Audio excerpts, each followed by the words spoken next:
Doméstica é um documentário de Gabriel Mascaro lançado no ano de 2012.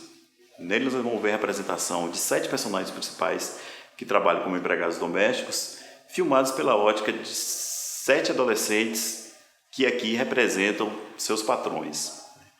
A fórmula utilizada por Mascaro foi de distribuir, a tarefa dos próprios adolescentes filmarem as histórias dos empregados de suas casas. A partir disso, ele recolheu 7 histórias, que é a que nós vamos ver no documentário. O documentário apresenta um mosaico de personagens que não representa a totalidade dos trabalhadores domésticos do nosso país. Mascaro utiliza a partir de um recorte, através desses 7 personagens, para nos mostrar um pouco da realidade daquelas pessoas que trabalham no trabalho doméstico nas diversas residências espalhadas por algumas capitais do Brasil. A partir desse olhar, captado pelas lentes das câmeras, o diretor faz uma reunião dessas histórias em que vamos perceber quem são aquelas pessoas, o que elas fazem, como é o hábito do trabalho diário nas residências. Vamos entender também um pouco das suas histórias familiares, como é constituída a história pessoal de cada um.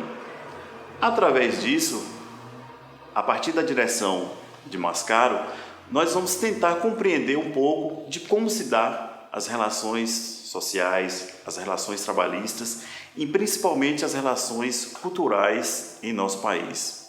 A tradição do trabalho doméstico nas casas vem desde a época colonial, e isso persiste até os dias atuais.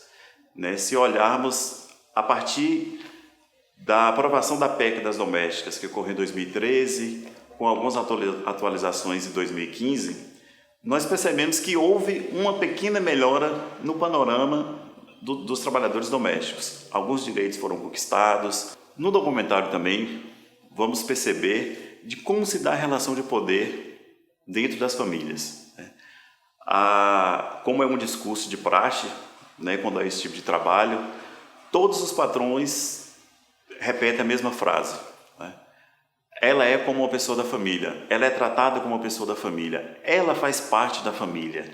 Só que, no geral, nós sabemos que essa relação não acontece bem assim. Há uma relação patrão-empregado, mesmo que ela seja repleta de afeto, de carinho, alguns tratamentos melhores, como o caso de uma das personagens que tem um filho e que é cuidado pela sua patroa. Enquanto ela está fazendo o trabalho doméstico, a patroa está cuidando do seu filho. E isso nós podemos ver a partir do que o adolescente que filmou, a intenção em mostrar essa relação. Vocês perceberam através do filme que está lá a empregada fazendo o seu trabalho na cozinha, de repente a câmera se vira e mostra a patroa com o bebê da sua empregada no colo, cuidando. Qual é o discurso que tem demonstrado nessa hora? É aquele de que ela realmente é tratada como família, mas, embora isso, está alocada no quarto dos fundos, um pouco fora da residência. E aí que nos traz um outro problema, que tenta ser vencido através da PEC das domésticas, que é a permanência do trabalhador e do trabalhador doméstico dentro das residências, pessoas que dormem no seu trabalho. E aí que vale relatar a presença da personagem Gracinha, que ela prefere, e ela mesma diz isso, prefere trabalhar à noite. Ela vai limpando à noite, limpa a sala, e aí uma das cenas talvez mais exemplificadoras desse movimento é quando ela está deitada sobre o sofá, ajoelhada no chão, o cansaço está ali o dia todo, e à noite o corpo não consegue aguentar os esforços diários. O que a PEC veio trazer nesse momento, que acho que pode ser uma discussão relevante a considerar, é uma melhoria nas condições de trabalho. Só que um outro dado muito relevante nesse ponto é a questão que pelo menos 70% dos trabalhadores domésticos estão ainda no mercado informal, ou seja, eles não têm carteira assinada, eles não têm direito à previdência, eles não têm direito a férias remuneradas, eles não têm direito ao descanso regulamentado pela lei. Claro que há negociações caso a caso. Dados divulgados pela Organização Internacional do Trabalho em 2013 apontam que o Brasil é o país com o maior número absoluto de empregados domésticos. A pesquisa faz uma ressalva de que não há conhecimento ainda sobre esses números na China, um mercado fechado que não há, mas que no Brasil teríamos em média, isso dados de 2010, pouco mais de 6 milhões de empregadas domésticas, mulheres, e pouco mais de 500 mil empregados homens, empregados domésticos homens.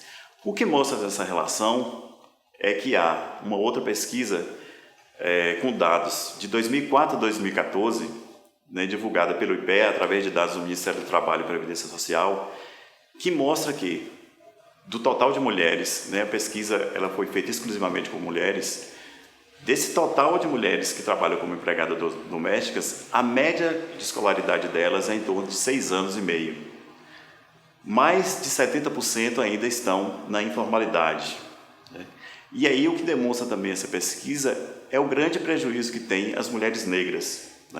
A maioria das mulheres negras, ela tem salário menor, ela tem acesso a condições de trabalho insuficientes, muitas não têm condições de estudar e isso acaba virando de geração a geração. Se a gente pegar, que para mim talvez é uma das personagens mais emblemáticas do filme, a personagem Lucimar, que é a última personagem apresentada, mostra muito bem essa relação do que se dá no nosso país. Ela era amiga de infância de sua patroa e isso é demonstrado através de um certo desconforto, quando o adolescente pergunta a ela, como é que essa relação está hoje, a relação dela com sua mãe. E ela titubeia um pouco, naquela coisa de tentar se explicar, mas demonstra uma certa conformação com a situação. Ele também é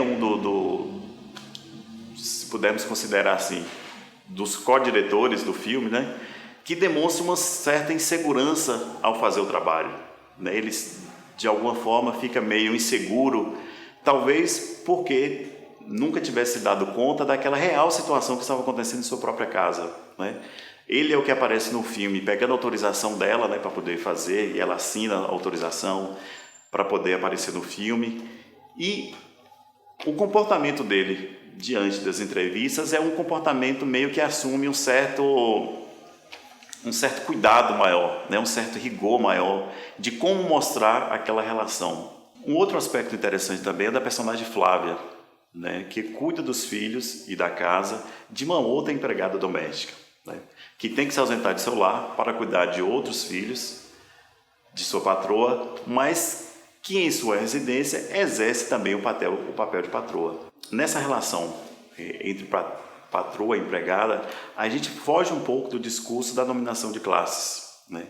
Então, nós temos uma patroa representante de uma classe dominadora, que seria essa dos patrões, mas que, ao trabalhar em outra residência, ela passa a ser da parte da classe trabalhadora.